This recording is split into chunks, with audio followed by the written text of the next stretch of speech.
Ada beberapa pasangan yang sempat berpikir untuk ending their marriage. Tetapi yang saya selalu bilang kepada mereka adalah give it one more day. And then the next day, give it one more day. Kecuali saya mau mereka nggak begini begitu. Keinginan mereka untuk pasangan mereka berubah. Dimana kalau saya ngajarkan tentang unconditional love adalah kita yang harus bisa menyesuaikan diri kita, belajar untuk bisa menerima. Dan itu susahnya ampun-ampunan. Tanpa komitmen, artinya yang kita sedang ngomong adalah saya nggak perlu value dan saya nggak perlu prioritas. If you do that with any karya dalam hidupmu, you're not gonna be successful. Apalagi marriage. Apalagi kepada sebuah institusi yang buat saya terpenting di dunia ini.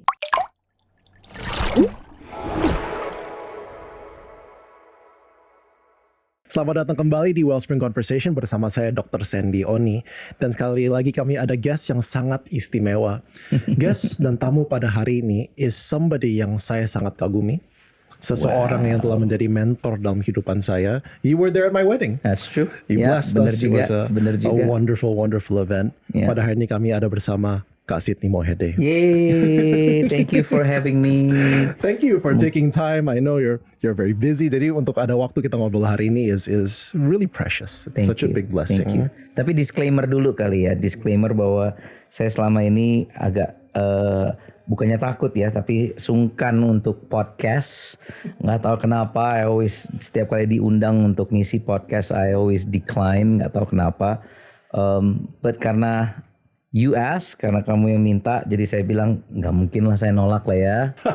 So that's good. That's good.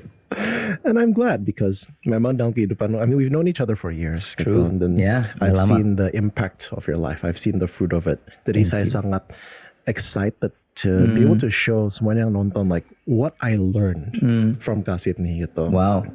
And I think one of the things I'm interested gitu. Jadi Kak Sydney, kita tahu bahwa Kak Sydney udah bicara di mana-mana. If you search up his name, everywhere. Oh, not everywhere. Belum lah. Everywhere good. Ya. Everywhere good. Dan you talk kemarin ini Kak Sydney baru ngomong di Idea Fest, which we know adalah salah satu platform yang besar di Indonesia. Yeah. Kemarin Kak Sydney ngomongin apa di sana?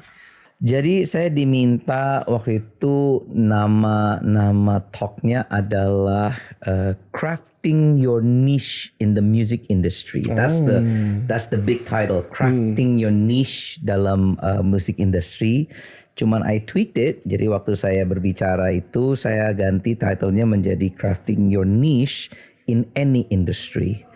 Karena kuncinya yang saya katakan di IDFS kemarin adalah authenticity. Bahwa kita harus menjadi jujur dengan karya kita.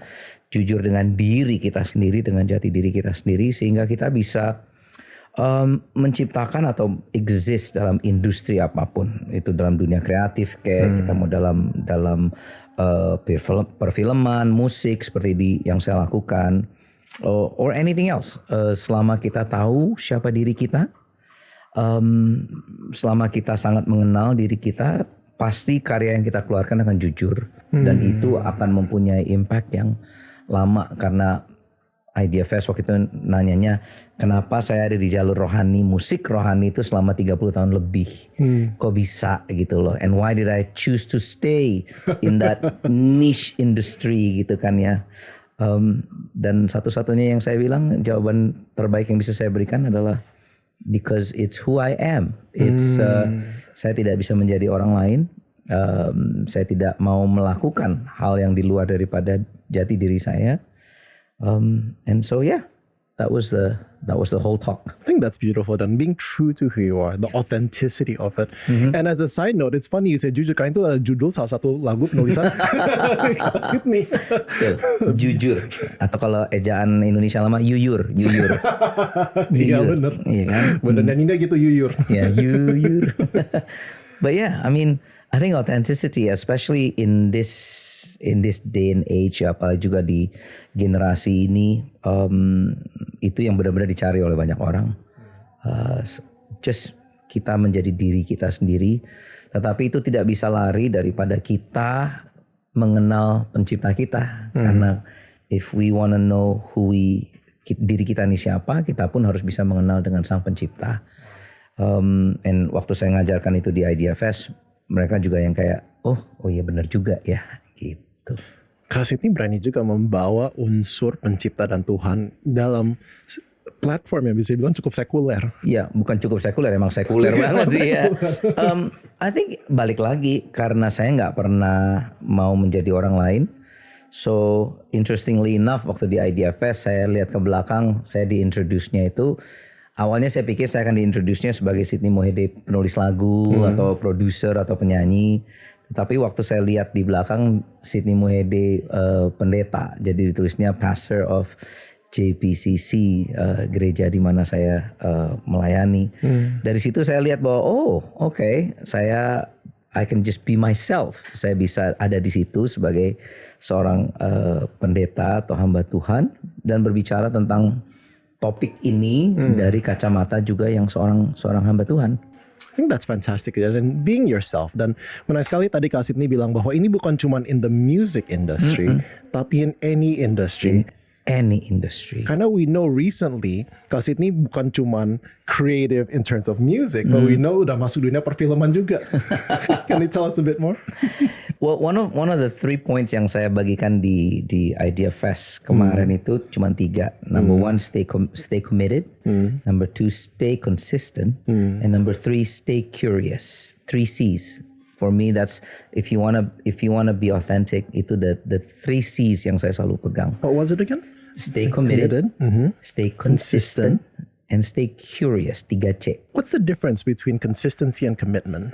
Commitment is something that I truly believe in. It's my core belief that I'm committed bukan untuk sekedar karya, bukan cuma sekedar untuk saya komit kepada industri ini atau kepada bisnis ini, tetapi I'm committed to something bigger than myself. Wow. Consistency is not just repeating the things that we do. Banyak orang bilang yang penting konsisten aja, kamu nulis lagu aja. Tetapi it's actually more about consistent in the values that we have. Karena platformnya dan toolsnya bisa berbeda. Amazing. Yeah. 30 tahun saya bermusik, genre musik berbeda, tools yang saya pakai berbeda dari 30 tahun yang lalu, dari yang dulu analog sekarang di digital, instrumen bisa berbeda. Tetapi yang saya mau konsisten adalah I want to be consistent in the values in what I'm doing. So there's that difference between that committed and consistency. And number 3 is stay curious. Dalam arti jangan pernah kita berpikir bahwa I've got everything figured out, bahwa saya udah tahu segala-galanya. I still want to be curious dalam apa sih yang bisa saya kerjakan dalam setiap musim kehidupan. Funny enough tadi yang Dr. Sandy bilang tentang film, karena that's one of the things yang dari dulu, mungkin dari 10 tahun yang lalu bahkan saya kepingin banget untuk the value is this, the principle adalah ini, saya kepingin menabur supaya saya bisa menuai. Itu kan prinsipnya ya, kita menabur supaya kita bisa menuai. Yang ingin saya tuai dan ingin saya lihat adalah industri kreatif di Indonesia bisa membuahkan sesuatu yang indah. Ya kita semua udah tahu lah di Indonesia ini yang namanya perfilman itu ada 2 genre yang selalu laku, itu kan horor sama komedi gitu kan ya. I can name all the titles of all the horror movie yang buat saya enggak banget gitu kan. Jadi dari dulu tuh saya kepingin banget kayak gini, I wanna see di Indonesia ini ada satu film yang punya value, a good value, dan gak cuma good value tetapi sebuah karya yang indah. So bertahun-tahun this has been my dream. Saya punya beberapa teman yang juga ada dalam mempunyai mimpi yang sama. And then akhirnya ya 2 tahun yang lalu we came across this script sama seorang sutradara yang namanya Yandi Lawrence ini. Kenalan, ngobrol, ngopi, and I really love Yandi sebagai the person ya. Dia mempunyai hati yang sangat luar biasa, depth of knowledge for human and empathy and emotional depth. Jadi semua karya yang dia buat selama ini buat saya sangat luar biasa indah. Dan at that time 2023 lagi mempersiapkan film judulnya Sore Istri dari Masa Depan. So nggak tahu kenapa hati saya tergelitik lagi dan saya bilang sama istri, bilang sama teman saya juga, okay, yuk, I think let's be a part of this somehow. kecil bagiannya, tetapi itu yang kita lakukan just supaya menabur. Intinya cuma itu sih, saya kepingin menabur. Kalau saya mau punya buah apel, saya harus menabur benih apel. Kalau saya ingin melihat industri film Indonesia baik, saya mau gak mau harus nabur juga dalam sebuah film. Wow. Tapi ya begitu filmnya keluar, jujur waktu saya nonton on the premiere day-nya ya, saya bilang sama teman saya yang sama-sama executive producernya, saya bilang, you know what, waktu saya nonton ini, saya udah gak mikirin profit lagi, karena buat saya film ini udah profit buat saya in my own heart, dan ini udah sesuatu yang baik sekali. Mimpi saya dari dulu yaitu ada film yang punya value, punya nilai yang baik, film yang karyanya indah, dan ya seneng aja sih ngelihat dalam 30 hari ini, dalam sebulan ini filmnya ya breaking grounds lah. Everywhere. Yeah, it's quite everywhere. It's interesting karena film ini lintas agama ya, dia bisa menjangkau lintas agama, lintas generasi, anak-anak Gen Z nonton seneng, opa-oma juga yang nonton juga seneng because they can relate to the story. Yeah. So I think that's the genius of Yandi Lawrence and the whole team dari Cerita Films ya. I'm just happy bahwa 2 tahun yang lalu I decided to be a part of it. Itu aja. I'm very happy that yes, I'm bisa menabur sedikit, nggak banyak, sedikit dalam film tersebut. I think that's incredible. Dan talking about topik dari film tersebut gitu. And pikiran saya gini Kak Sydney, you've performed on some of the biggest stages in the world. Kalau misalnya kita lihat CV, mungkin kalau kita lihat a list of your CV and achievements, there's nothing missing gitu. Tapi in all of that, how important is family to you? Oh, for me it's actually my only achievement. Saya selalu bilang sama orang-orang, my greatest achievement is not the songs that lagu-lagu yang sudah saya tulis atau album yang sudah saya rekam. Those are great. Tetapi yang saya bilang sama orang-orang adalah ini, mungkin 50 tahun dari sekarang orang-orang akan lupa juga nama saya, orang-orang akan lupa album yang saya rekam, lagu-lagu yang saya tulis. I think they're gonna forget it. Tetapi my children won't. Anak-anak saya enggak, istri saya hopefully by then kita masih umur 100-an gitu kan ya, we can still breathing and masih jalan-jalan di Jepang or something. But I think itu sih, bahwa early on yang saya senang adalah sejak saya muda I have set my priorities right. Dan ini jujur salah satu kebanggaan saya ya, bahwa dari saya masih muda pun, bahkan sebelum saya nikah pun, saya udah tahu bahwa prioritas utama dalam hidup ini itu just membangun relationship.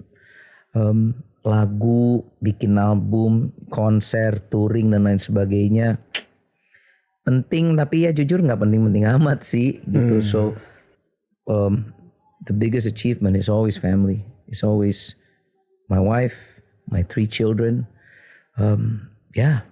Nggak ada yang jauh lebih penting dari mereka. I think that's incredible sih. Tadi Kak Sydney, you said something really interesting. You set your priorities straight. Yeah. And I'd love to unpack that a little bit gitu. Nah, banyak yang nonton podcast ini itu dari berbagai latar belakang. Some of them, Hai semua. yes, definitely. Ada yang, some of them grew up in love. Yeah. Some of them grew up in survival. Yeah. And so, Kak Sydney pernah, in your priority setting, pernah ada ketakutan nggak menjalani keluarga ini? Oh my goodness, it's funny you mention bahwa ada yang grow up-nya in survival. Ya karena itu saya ya. Saya lahir tahun 70-an, tahun 73 to be exact. Dan di awal tahun 80-an orang tua saya bercerai. Dan itu basically was a very traumatic event dalam hidup saya ya. Waktu itu saya masih kecil, masih SD.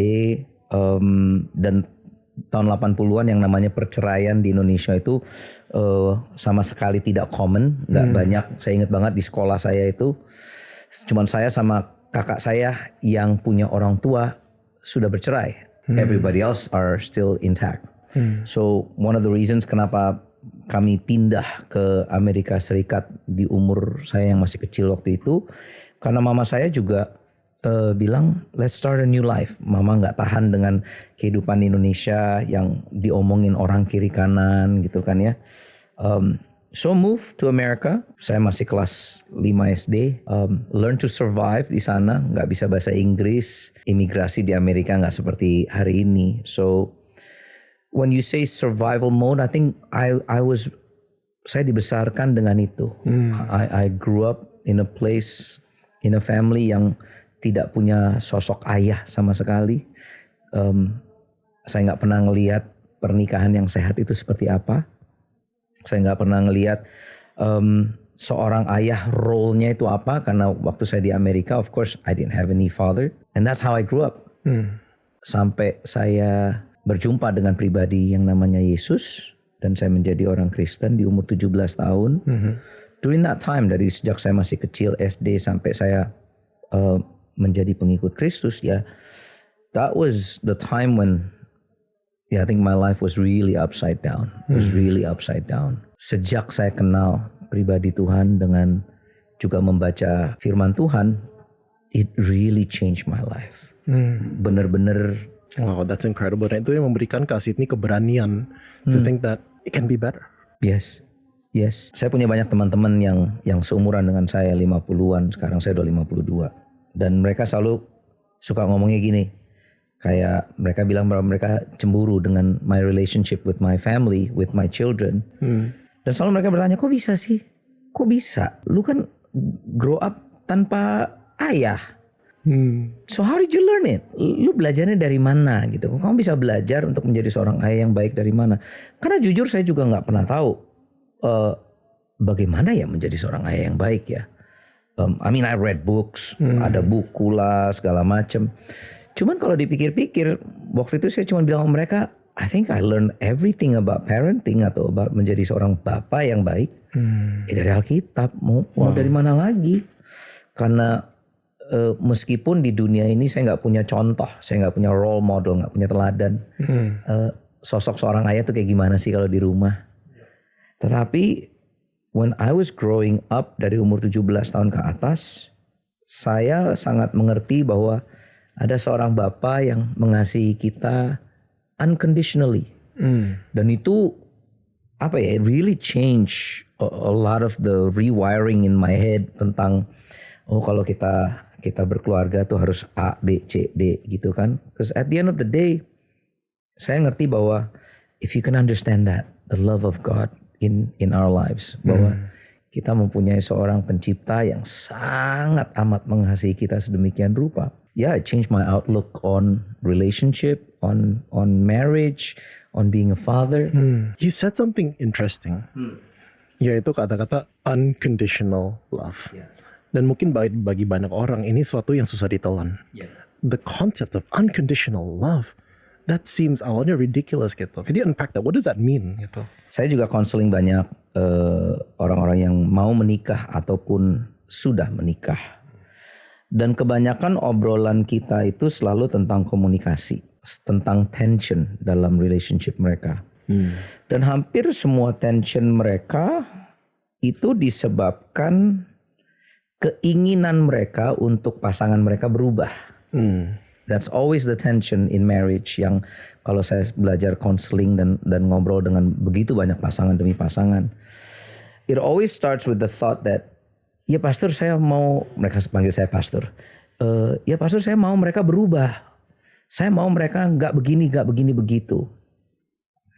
Dimana kalau saya ngajarkan tentang unconditional love adalah bukan kita demand mereka yang berubah, tetapi kita yang harus bisa menyesuaikan diri kita, belajar untuk bisa menerima.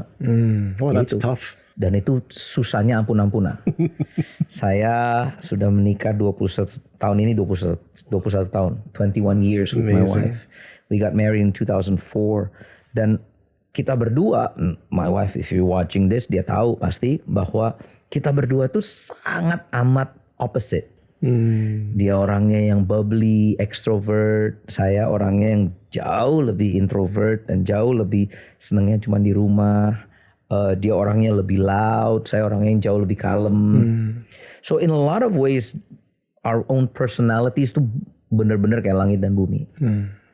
In the beginning of our marriage, itu yang sering kali jadi tension.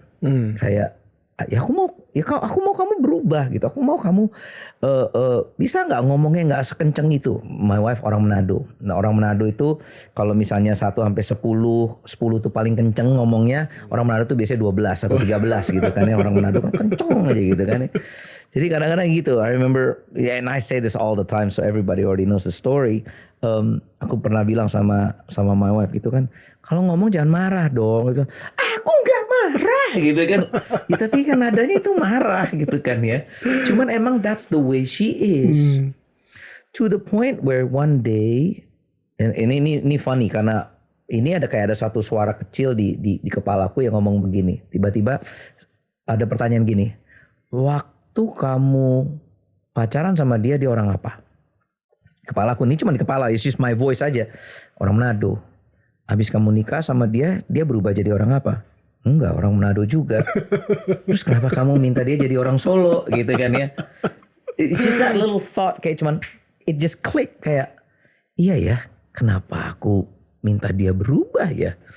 Padahal waktu aku menikah sama dia emang dia udah begitu orangnya. And in recent years, I found a study bahwa masalah-masalah dalam pernikahan itu sebenarnya adalah masalah yang sama pada waktu mereka pacaran. Artinya sebenarnya nggak banyak yang berubah. Dari segi behaviornya, ya masalahnya sebenarnya itu aja. Artinya yang harus berubah itu kitanya. It's our own acceptance that this is the way she is, or this is the way he is. Nah ini yang buat saya pelajaran yang penting tentang unconditional love. Mengasihi atau mencintai bukan jika atau kalau atau karena. Aku sayang sama dia jika kalau dia titik-titik. Aku bisa sayang sama dia nanti kalau dia titik-titik. Nah, tapi benar-benar mengasihi simply despite of apapun. Saya akan tetap mengasihi kamu. Dan ini it's more of a commitment more than anything. It's not an emotion, it's not a feeling. I'm not saying feelings is not important. Kembali lagi karena saya seorang hamba Tuhan, saya selalu kembalinya kepada apa yang firman Tuhan katakan. Dalam firman Tuhan tentang kasih itu sabar, murah hati, kasih itu. All the list of what love is according to the Bible are not feelings. Bahwa kasih tersebut adalah komitmen. Kasih itu sabar. Sabar itu kan bukan feelings. Iya. Ya You kan? don't feel patient. Yeah, I don't feel patient. I actually it's the opposite. I feel like I wanna be angry gitu kan. Saya kepinginnya ngamuk gitu kan. Tetapi ditunjukin bahwa kasih yang sesungguhnya itu is actually a commitment. It's a decision. Saya selalu bilangnya bahwa kalau saya bilang I love you for the rest of my life, dan itu janji kita pada waktu kita menikah kan. Saya Sydney Mohede berjanji untuk menerima engkau sebagai istriku yang sah dan satu-satunya. That's my promise. It's my decision. Ya kan? Ini kan keputusan saya. Yep. Nah ini yang harus kita selalu pegang sampai ya semoga sampai akhir hayat kita. Sampai nafas terakhir kita. And I think memang jujur sih cukup langka ya sekarang ya. Terutama di generasi ini, terutama di tahun-tahun ini untuk orang masih mengerti pernikahan atau relationship dengan kacamata komitmen seperti itu. Let me ask a question gitu. What harm is there kalau kita punya relationship tanpa komitmen? If it's fun gitu. Why do we need to stay in one relationship dan ada komitmennya? Every time we talk about commitment, we're talking about priorities, ya kan? Nggak bisa enggak. Every time we're talking about commitment, we're talking about values.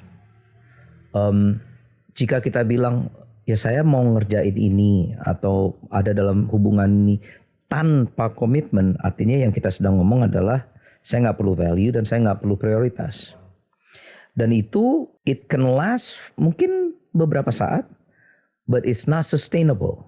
Nggak akan bisa sustainable for the long run. Dan ini berhubungan nggak cuma dalam hubungan, just relationship. It dalam kita bekerja, memilih industri, memilih untuk berkarya. Kalau kita bilang I'm just gonna do it for fun aja lah. Semua yang ngomong ya aku kan ini kan cuma kayak hobi lah. Ibaratnya itu kan yang ngomong aku nggak ada komitmen, aku ngerjain ini ya kita lihatlah nanti apapun yang terjadi ya, kalau gue udah bosen ya udah I'll let it go.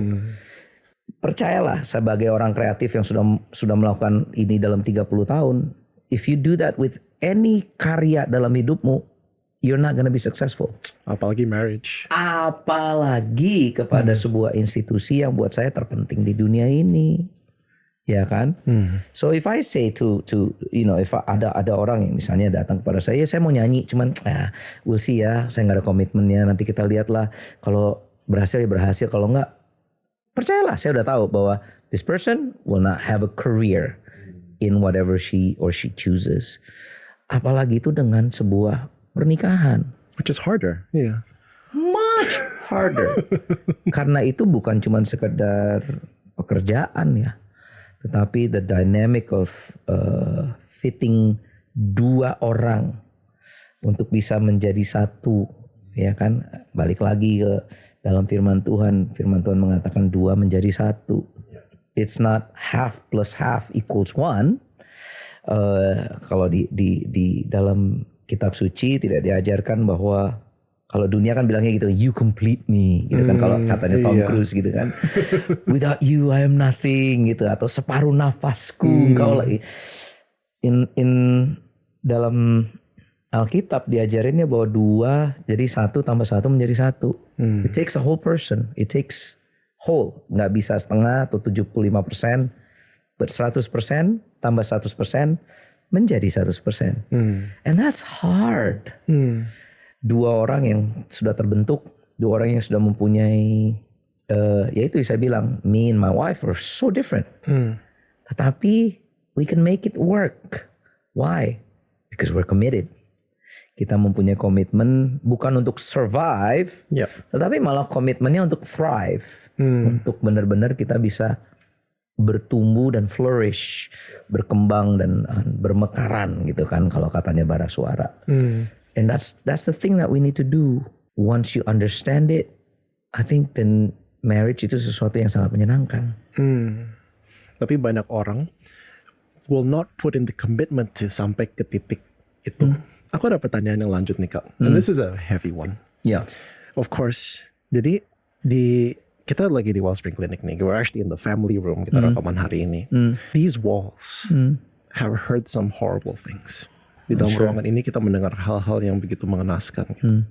Is it really possible menurut Kak Sydney to truly forgive in a marriage? Especially kalau mereka udah menyakiti kita yang... Yeah. If the question is it possible? Absolutely. Absolutely.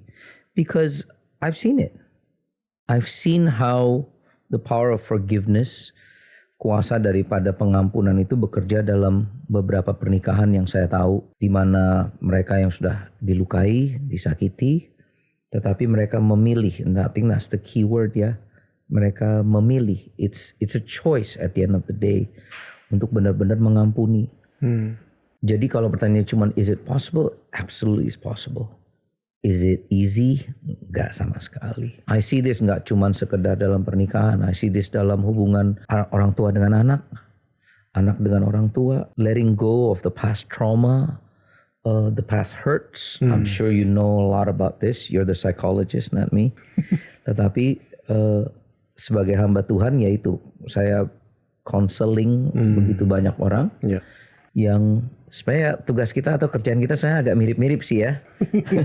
Cuman I can't sing. Ya. Betul juga. Kalau saya nggak seganteng kamu, saya gitu aja gitu kan ya. Berarti itu ya, waktu kita bisa membuat orang sangat menyadari bahwa memang kuncinya itu adalah pengampunan. Bukannya mengampuni just for the sake of I need to move on. Tetapi mengampuni because you truly understand bahwa itu yang dibutuhkan untuk kita bisa thrive. Untuk kita bisa flourish. Sampai orang dapat ke titik itu, saya rasa memang sulit sekali yang namanya forgiveness. I get it. Kak Sydney baru mengatakan sesuatu yang menurut saya is very important. Bahwa pengampunan itu bukan cuma komponen yang penting, melainkan kunci. Yeah, it is. Dalam pernikahan, dalam relationship. It is. There's a joke. saya diajarin sama teman saya dulu, kalau dia bilang gini, every morning dia wake up, dia selalu cuma ngomong I'm sorry to his wife. The first thing he says like I'm sorry. Selalu ditanya sama istrinya, for what? For all the things I'm gonna screw up dalam seharian ini, pasti I'm gonna screw up. Just in advance. Ya, in advance. Ya udah, aku bilang I'm sorry duluan. And I think that's the truth ya. It's every day in my own marriage with my wife. I think yang namanya minta maaf itu sesuatu yang sudah very common lah. Bisa ibaratnya. jadi common in a marriage. Of course. Semuanya itu kan menjadi sebuah kebiasaan ya. Tetapi harus dimulai dengan value duluan. Nah, balik lagi yang tadi kita ngomongin ada komitmen. Ini kan semua berdasarkan nilai duluan. So the value, the principle, what is it that you hold on to? Karena your value will determine your priorities. Ya kan? Value kita, nilai apa nih yang kita pegang nih? Bahwa kalau saya nilainya adalah pernikahan itu kudus, pernikahan itu penting, pernikahan itu luar biasa, sesuatu yang Tuhan sudah buat dalam kehidupan kita. Artinya kita memegang pernikahan itu, dalam pernikahan saya itu sakral. For me, that's what I said, it's sakral. Dan itu membuat prioritas kehidupan saya bertumpunya kepada itu. Because I have that value. Dan karena saya punya prioritas itu, bahwa my marriage, my family, my wife, they're the most important in my life. Nah, prioritas ini membuat saya gampang untuk membuat keputusan. Ya kan?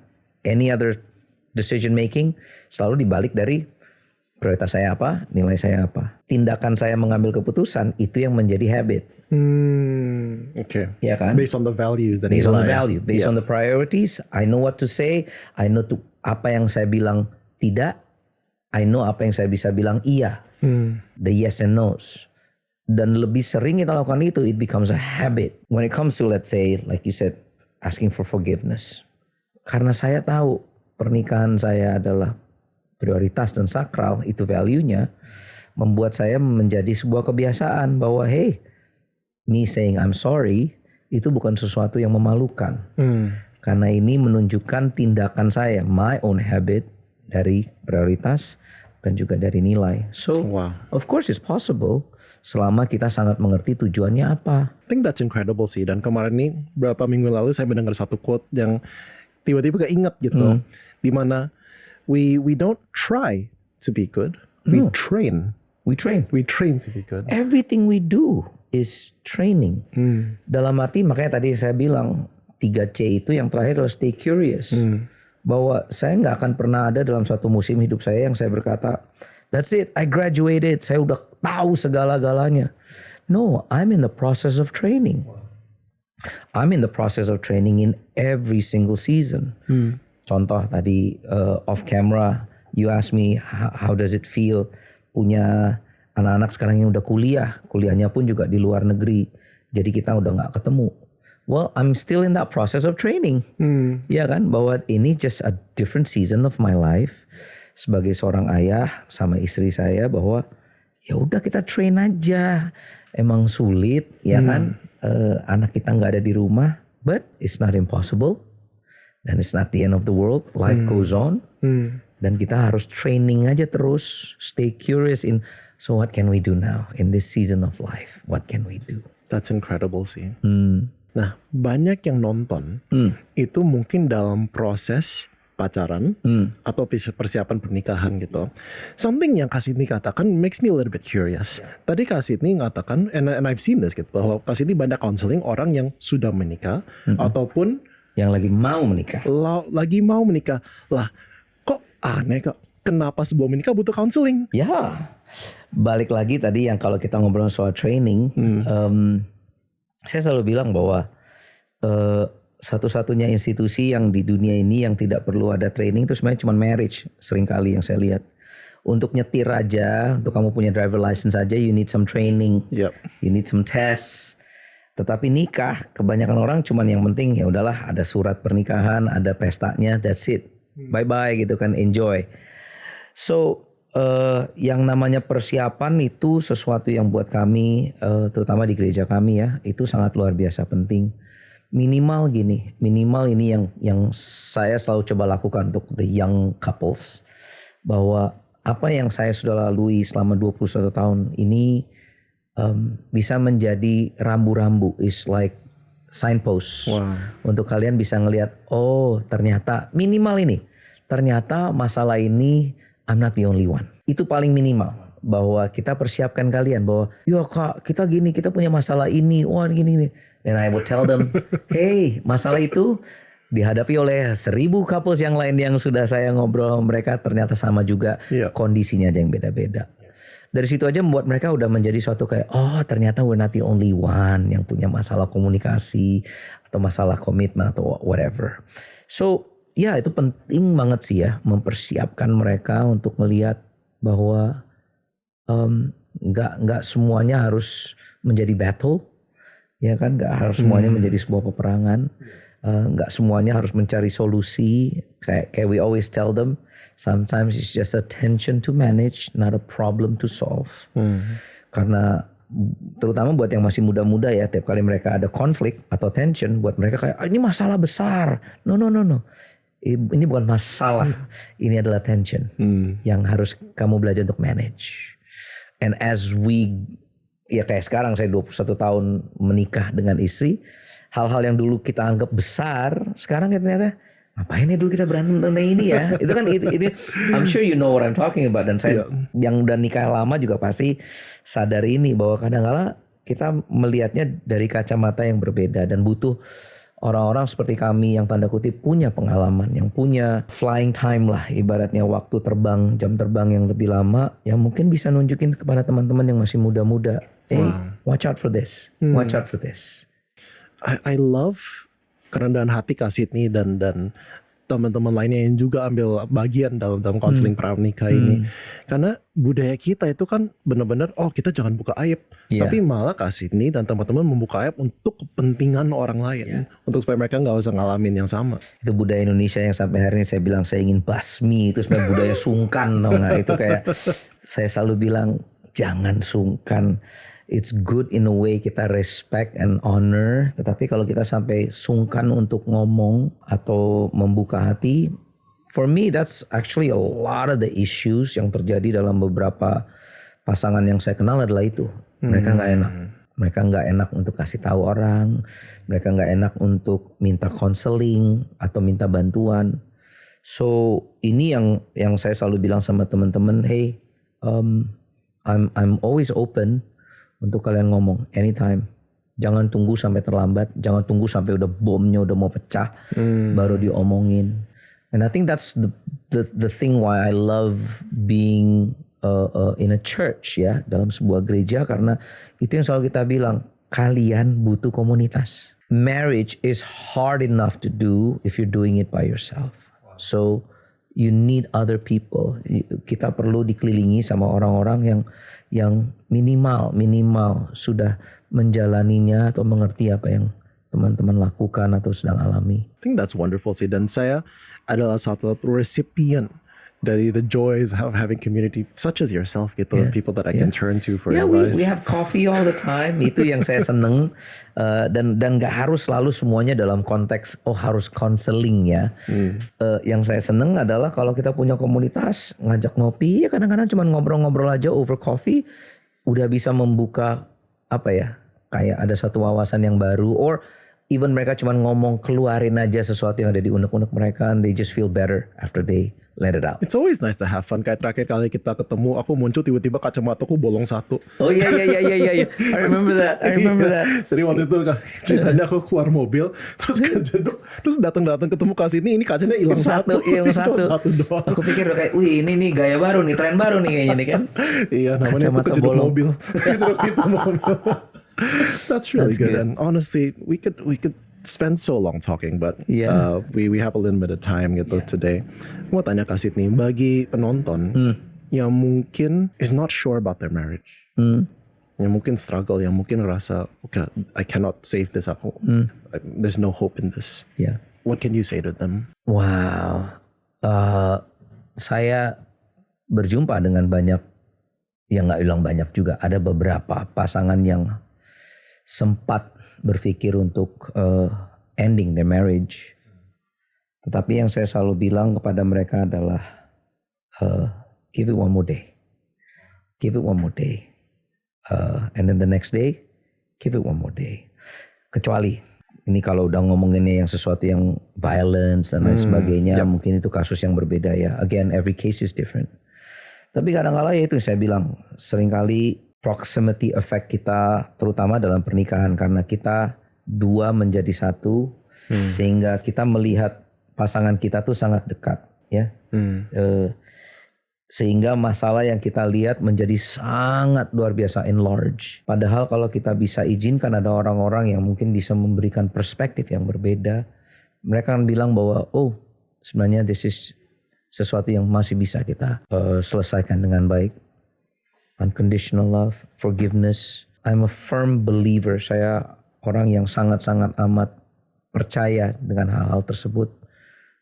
Bahwa pernikahan kita gak mungkin kita bisa lakukan sendirian. Kita butuh kuasa yang jauh lebih besar dari diri kita. Dari pencipta kita. Dari Tuhan dan Allah. Itu yang saya selalu pegang. Bahwa kalau kita mencoba untuk menyelesaikannya hanya sekedar dengan logika manusia. Kadang-kala sulit. So pesan saya untuk teman-teman yang sedang lagi mengalami hal demikian. Give it one more day. One more day. At the same time, belajar untuk berserah. Belajar untuk mengerti makna daripada pengampunan. Belajar mengerti makna daripada acceptance. Saya menerima karena ini janji, ini komitmen. I accept you. Saya menerima engkau. Dan ini bukan soal feeling. Karena seringkali feeling kita yang malah mengelabui ya. Itu membohongi kita. Sehingga kita selalu berkata, I'm tired, I just want to quit. I can't take it anymore. Jika kita mengambil sebuah keputusan dan komitmen, balik lagi tadi, we know the value, we know the priority. Kita akan membuat keputusan demi keputusan yang bisa membawa kita keluar dari musim-musim yang sulit ini. It's so beautiful. Thank you very much Kak Sydney. And You're so thank you so welcome. much for coming here today. Udah berbagi cerita, berbagi ilmu. And saya pribadi dengar, even just talking today, setiap kali saya ngobrol sama Kak Sydney, saya pasti mendapatkan sesuatu. Saya pasti pelajari sesuatu yang saya akan aplikasikan gitu. I hope Thank you so much for your time. My pleasure. My pleasure. Thank you so much. And thank you so much bagi yang nonton pada hari ini. Hope you enjoyed Wellspring Conversations. Don't forget to like and subscribe untuk konten yang serupa. See you next time.